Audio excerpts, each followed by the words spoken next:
Meiyazhagan director Premkumar இயக்கத்துல நம்ம கார்த்தி, அதுக்கு அடுத்து நம்ம அரவிந்த் சாமி, இவங்க 2 பேருமே சேர்ந்து நடிச்சு லாஸ்டா தியேட்டர்ல வெளிவந்த ஒரு தமிழ் திரைப்படம். 96 படத்துக்கு அப்புறமா நம்ம பிரேம் அவர்கள் இந்த படத்தை எடுத்திருக்காப்ல. பர்சனலா எனக்கு 96 படமே பிடிக்காது, அதான் படப்பட்ட பிரச்சனை. அவருடைய டைரக்ஷன்ல இந்த படம் வருதுன்னு சொல்லிட்டு நானுமே இந்த படத்தை பெருசா கண்டுக்கல. இந்த படம் வெளியே வர்றதுக்கு முன்னாடியே இண்டஸ்ட்ரியில பெருசா இந்த படத்துக்கு ரிப்போர்ட் இல்லை.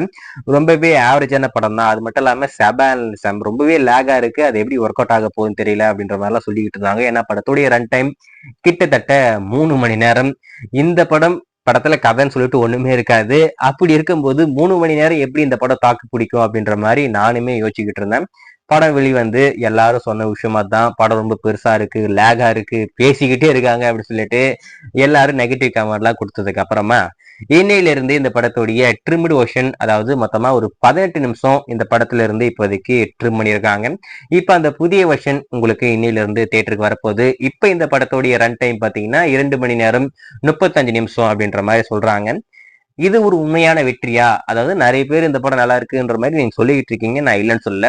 ஆனா அதுக்குன்னு இந்த படம் வெற்றி படமா அப்படின்னு கேட்டீங்கன்னா, என்னை பொறுத்த வரைக்கும் இது வெற்றியே கிடையாது. அதுக்கு ஒரு சிறந்த உதாரணம் என்ன அப்படின்னு பாத்தீங்கன்னா, ரீசெண்டா கோட் திரைப்படம் கொண்டு வந்தாங்க, நீங்க பார்த்திருப்பீங்க நம்புறேன். 3 மணி நேரம் கிடையாது, 3 மணி நேரத்துக்கு அதிகமாவே இருந்தது. அந்த படம் பார்த்த யாருமே அந்த படத்தை ட்ரிம் பண்ணணும் அப்படின்ற மாதிரி கருத்து ஒருத்தர் கூட சொல்லியிருக்க மாட்டாங்க, நீங்க பார்த்திருப்பீங்க நம்புறேன். இந்த மாதிரி படம் வந்ததுக்கு அப்புறமா யாரும் அந்த படத்தை ட்ரிம் பண்ணவும் இல்லை. ஆனா தியேட்டருக்காரங்க சொன்னாங்க, தயவு செஞ்சு ட்ரிம் பண்ணுங்க, எங்களால 5 ஷோ ஓட்ட முடியல, படம் ரொம்ப பெருசா இருக்குன்னு சொல்லிட்டு அவங்க கத்து சொல்லிக்கிட்டு இருந்தாங்க. அது அப்பாற்பட்ட பிரச்சனை.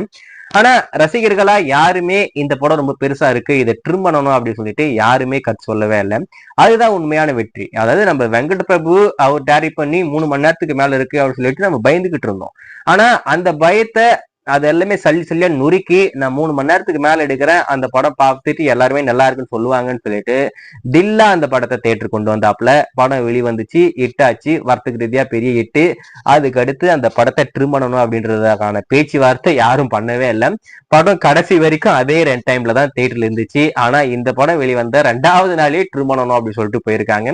அப்ப நீங்களே யோசிச்சுக்குங்க, இந்த படம் வெற்றியா தோல்வியா அப்படின்னு சொல்லிட்டு.